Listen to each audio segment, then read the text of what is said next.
Donc, à partir d'aujourd'hui, parce qu'on m'a fait un super cadeau, la lithothérapie. Alors je suis passionné de pierre, hein, vous verrez quand vous vous développerez spirituellement, vous allez en acheter de plus en plus, de pierres correspondant aux blessures que vous avez à soigner, ou alors à l'intuition que vous voulez développer, ou à la protection que vous voulez faire.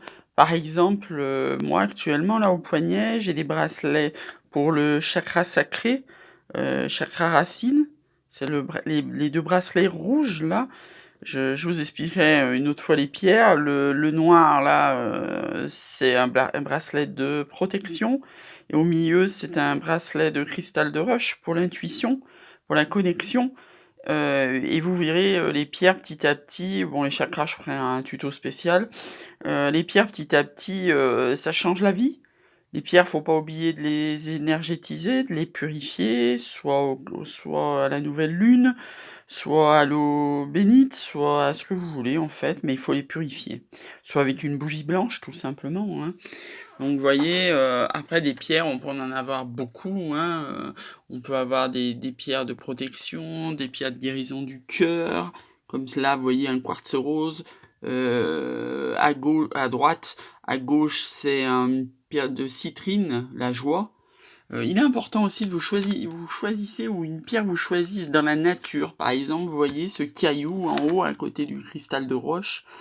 Un cristal de roche, il était à droite, en haut, et à gauche, c'est un caillou que j'ai ramené de Bretagne. Et ce caillou, il s'est imposé à moi. Alors je l'ai trouvé sur la plage, il était juste magnifique et j'étais obligé de le prendre. Pareil, ce caillou là magnifique derrière, il vient du Pays Basque. J'ai beaucoup bougé cette année et c'est important de ramener des cailloux, des traces. Voilà, là il y a un cristal de roche, un améthyste, hein, je vous fais un peu le tour comme ça vite fait, mais ça c'est une améthyste. Améthyste guérisseur du cœur, hein. Pierre de protection, œil de tigre. Une géode d'améthyste, ça c'est important, hein, pour recharger les pierres. Alors vous vous posez peut-être la question de pourquoi elles sont toutes dans des coquilles Saint-Jacques. Ben c'est aussi des rechargeurs de pierres. Comme je vous disais, ça peut être la pleine lune, ça peut être des coquilles Saint-Jacques, ça peut être une géode d'améthyste, ça peut être de l'eau bénite. Voilà, ça peut être juste une bougie blanche ou autre. Voilà. Donc désormais, tous les jours, je vous tirerai la carte et j'essaierai de vous expliquer tout en apprenant avec vous. Donc la lithothérapie, hein, je trouve ce cadeau magnifique. On a fait ça pour Noël, hein. Je vais rester sur la page pour que vous puissiez faire un screenshot si vous voulez, hein, qui vous explique que c'est considéré comme une médecine douce, hein.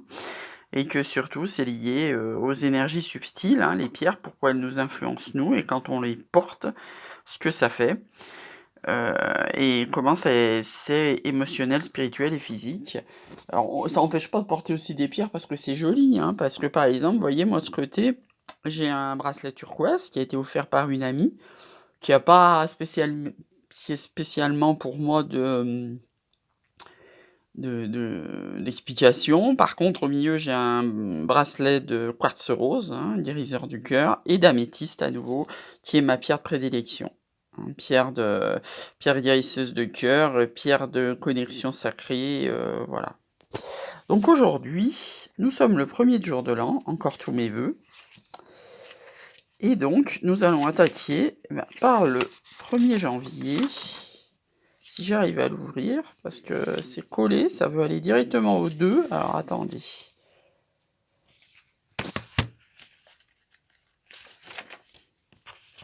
Nous ne sommes pas le 2. Nous ne sommes le 1. Et je vais découvrir avec vous, parce que toutes les pierres, je les connais pas. Si je vous ai cité beaucoup que j'ai sur mon bureau, il y en a que je ne connais pas. Donc c'est le cas de celui-là, le grenat. Donc le grenat, je dis comme vous, couleur rouge bordeaux, émotion, je suis.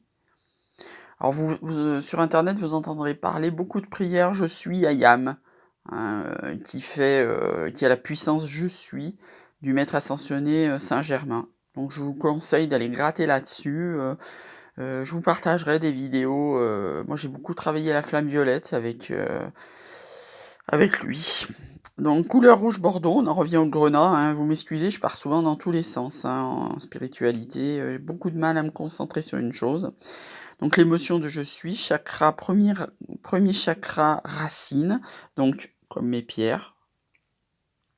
Symbole énergie vitale, fidélité, vérité, santé, stimule la libido, le grenat porte chance aux jeunes mariés. Voilà la petite carte du jour. La petite carte du jour. Donc, on va attaquer le tirage journalier. Donc, on va se tirer comme d'habitude et après, je vais poser le téléphone pour pouvoir tirer les cartes comme vous savez ce que je les fais tomber. Donc, on est en 1er janvier et la petite carte du jour, c'est le destin. Ton destin est de prospérer, de briller, de transformer son cours en un avenir radieux. Donc je pose le téléphone et je vais vous faire un tirage flamme jumelle, qui est mon tirage de prédilection, comme vous savez, vu que je suis une chaser.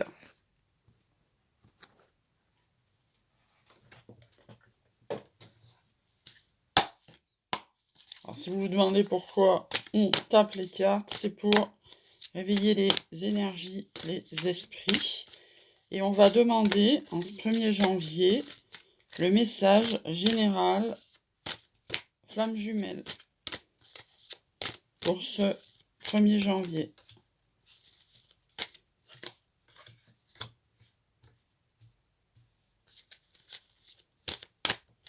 Message général pour les flammes jumelles en ce 1er janvier. Général. Message général pour les flammes jumelles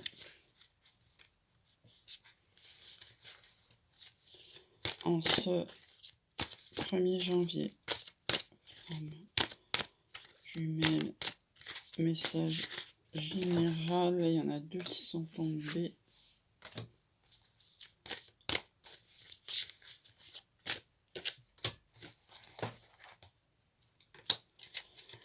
Alors en 2 decks, on a la solitude. Je vais peut-être mettre un petit peu de lumière. Ça va, le matin, c'est sombre.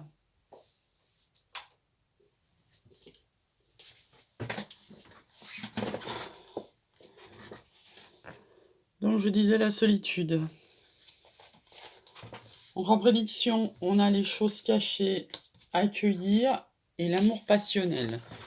Alors, choses cachées, comme je vous ai expliqué déjà dans une précédente vidéo, c'est parce que les flammes jumelles, ça commence souvent par une triangulaire. Souvent, un des 2 est en couple quand il est réveillé.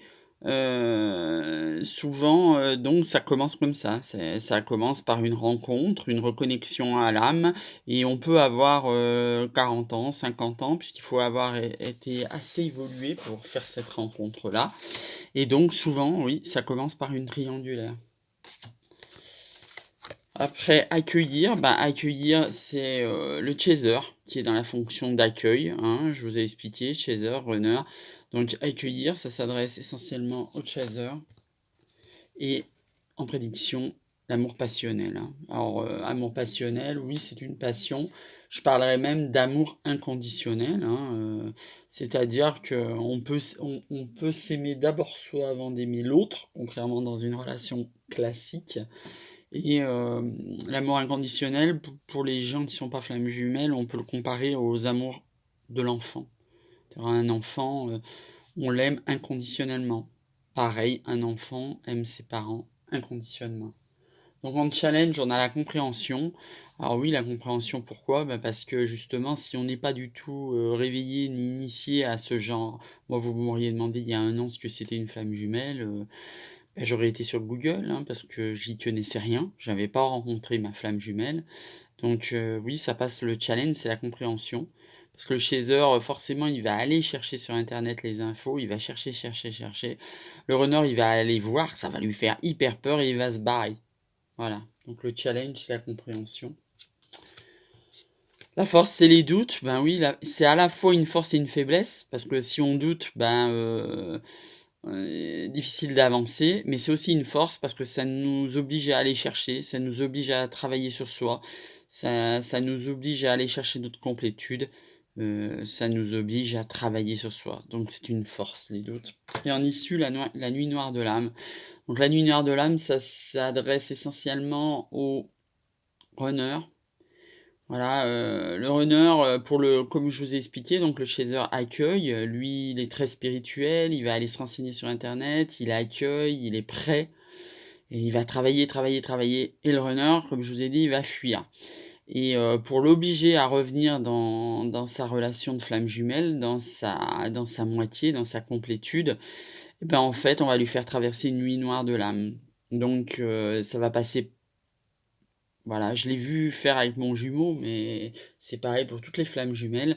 C'est-à-dire qu'il va perdre son boulot, il va avoir des problèmes avec la justice, il va avoir des problèmes dans sa famille, il va avoir tout plein de problèmes qui vont lui indiquer qu'il n'est pas dans son chemin de vie.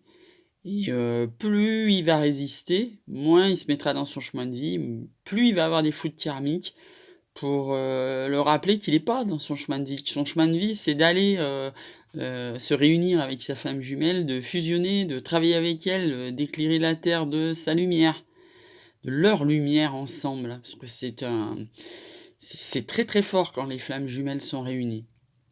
Donc pour l'obliger à faire ça, pour l'obliger à sortir de sa zone de confort, puisque souvent le runner, il est dans le matériel, il a une femme, il a des enfants, il a une maison, il est établi dans la vie, dans une région, avec des amis, un travail, des passions, et ben on va lui faire traverser une nuit noire de l'âme.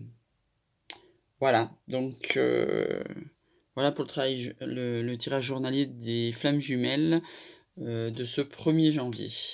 Je vous remercie de m'avoir écouté.